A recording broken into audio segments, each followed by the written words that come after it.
បាទជំរាបសួរប្រិយមិត្តទាំងអស់គ្នាស្វាគមន៍មកកាន់គេហទំព័រសុខភាពយើងបន្តទៀតជាថ្ងៃនេះខ្ញុំលើកយកអត្ថបទសុខភាពមួយគឺតាក់ទងទៅនឹងអាហារ4ប្រភេទដែលជួយប្រឆាំងមេរោគមហារីកពោះវៀនធំអញ្ចឹងតើអាហារទាំង4នោះមានអីខ្លះតាមដានជាមួយខ្ញុំទាំងអស់គ្នាអញ្ចឹងចំពោះអាហារប្រភេទទី1គឺផ្កាកណ្ណាខៀវផ្កាកណ្ណាខៀវ100ក្រាមមានជាតិសរសៃល្អដែលវាជាប្រភេទបន្លែដែលមានcruciferous មានលក្ខណៈសម្បត្តិការពារមហារីកដោយសារវាមានជាតិសរសៃជាតិខ្ពស់ផ្កាកណ្ណាខៀវក៏មានផ្ទុកនូវសារធាតុ sulforani ដែលជាសមាសធាតុការពារកោសិកាជំងឺមហារីកបានល្អផងដែរនេះបើតាមគេហទំព័រ Phoenix Express អញ្ចឹងសម្រាប់អាហារប្រភេទទី2គឺសណ្តែកសៀងសណ្តែកសៀងអាចកែច្នៃជាម្ហូបឆ្ងាញ់ជាច្រើនមុខដូចជាតៅហ៊ូធ្វើនំនិងទឹកសណ្តែកជាដើម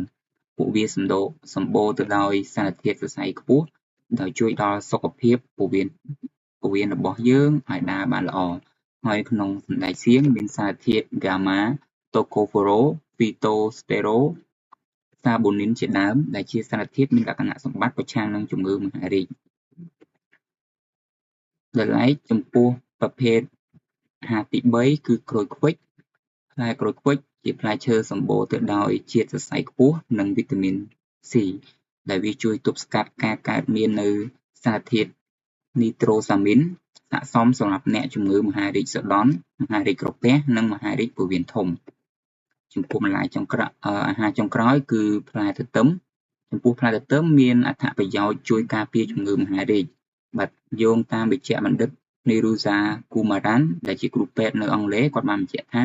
ផ្លែទទឹមមានផ្ទុកនូវសារធាតុ polyphenol ជាច្រើនដូចជា allylic acid alligatitannin arolinsin និង punicalcin ដើម្បីការពារជំងឺមហារីកពោះវៀនធំ